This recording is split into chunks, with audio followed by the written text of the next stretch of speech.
Parlez-moi de la grande exposition de reptiles. Bien, cette exposition-là, c'est une exposition de reptiles qui est avant tout éducative. Le but en arrière de ça, c'était de faire de l'éducation, de la conservation puis de la protection. C'est un événement aussi qui est familial. C'est pour découvrir, observer, démystifier. Il manquait à Trois-Rivières un événement de la sorte pour que les gens puissent venir nous voir. On ne veut pas faire la promotion de la vente, on ne veut pas faire la promotion des reptiles, c'est surtout démystifier, montrer aux gens que les reptiles, ça a des modes de vie, ça a des systèmes de défense, des alimentations différentes. Quelles sont les espèces qu'on retrouve aujourd'hui? Il y a des dizaines d'espèces. Parmi les espèces, on va compter caïman à lunettes. Ça, c'est parmi les crocodiliens qu'on a. Caïman à lunettes, le caïman nain de cuvier, des anacondas, des pitons royaux, des boa constricteurs. Il y a également un serpent à sonnette, un autre zoo privé qui est venu exposer avec nous. On a la chance de l'avoir, c'est vraiment génial. C'est des animaux qu'on n'a pas la chance d'observer souvent.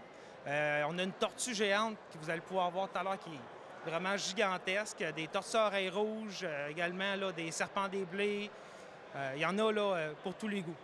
Et justement, vous dites qu'il y a une section pour les enfants. Ça veut dire que l'exposition, c'est vraiment accessible à tous? Bien, le but, c'était que ce soit accessible à tous. C'est que les enfants puissent venir découvrir. Les enfants sont super allumés pour vouloir découvrir, vouloir toucher. Les parents sont en arrière. « Ah, je suis pas certain. » Mais un coup, souvent, l'enfant a réussi à toucher. Le parent, il se dégêne, vient toucher. « Ah, c'est cool, finalement. » Ces serpents-là vont être particulièrement efficaces, même vont être très efficaces pour chasser des souris. C'est des super bons grimpeurs. On n'encourage pas les gens à avoir des reptiles. Si vous en voulez, si vous tripez là-dessus, venez ici. Vous avez la chance d'observer plein d'espèces, puis sans les inconvénients de la garde en captivité. Parce que c'est les nourrir, les garder, les chauffer, les soigner. On explique aussi l'espérance de vie des animaux qui est quand même souvent au-dessus de 15 ans. C'est toute une responsabilité.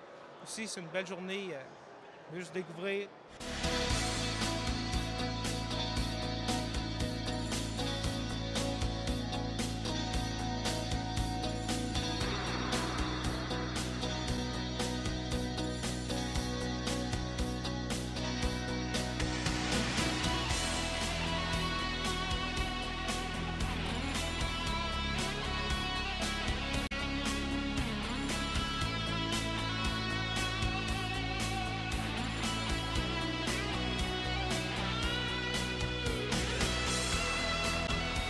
Parlez-moi des particularités des lézards. En fait, au niveau des lézards, c'est très vaste. Autant au niveau des comportements que de types d'alimentation qu'ils peuvent prendre. Aux lézards, on peut aller dans le frugivore, dans l'insectivore, dans le complètement végétarien ou complètement dans le carnivore, omnivore. C'est énorme. Est-ce que c'est compliqué garder un lézard à la maison? En fait, ce qui est compliqué, c'est au début, c'est d'aller chercher les bons paramètres de garde. Avoir une bonne chaleur, d'avoir une bonne humidité, d'avoir un environnement adapté et d'avoir la nourriture que ça prend pour le garder. Un coup ça fait, l'animal se garde très bien, c'est pas un problème. Quelle espèce recommandez-vous si on veut un lézard à la maison? Pour commencer, ceux-là qu'on voit le plus souvent en vente, ça va être gecko léopard, crested gecko. On va aller dans l'uromastyque, le dragon barbu. On peut aller dans certains petites espèces de varans, varans acquis, varans des savanes. Et là, j'en passe, mais pour un bon début, ça pourrait être ça. Qu'est-ce qui vous amène ici aujourd'hui? Monsieur Reptile, qui est ici, puis Monsieur Reptile, c'est mon fils. Donc, on suit pas mal toutes ces expositions, toutes ces choses.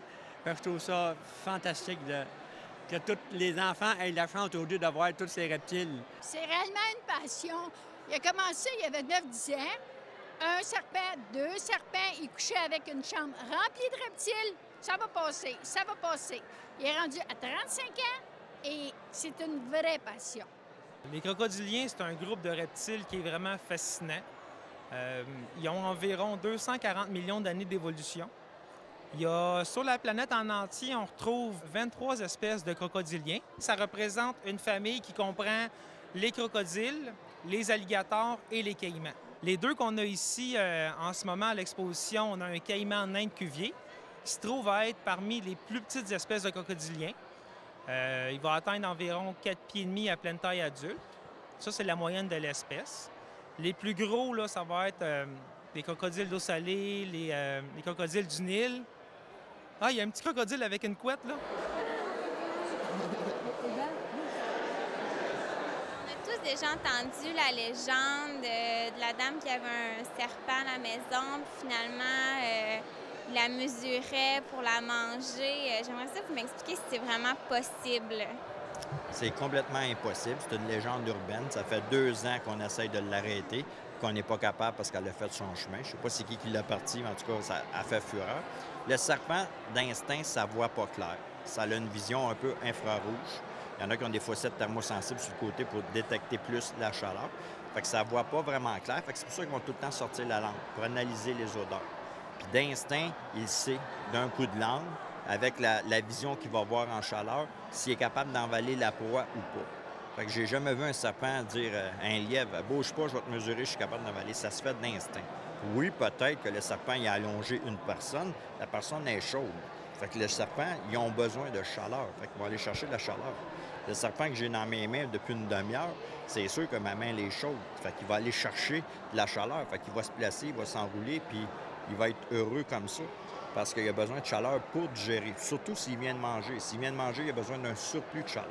Fait que d'instinct, le serpent, il sait s'il est capable d'envaler la proie ou pas. Et non, ce n'est pas aujourd'hui où j'aurai vaincu ma peur des serpents, mais je dois dire que j'en ai appris énormément sur ces bêtes méconnues. Rendez-vous la semaine prochaine pour une émission en saveur de Noël. À bientôt!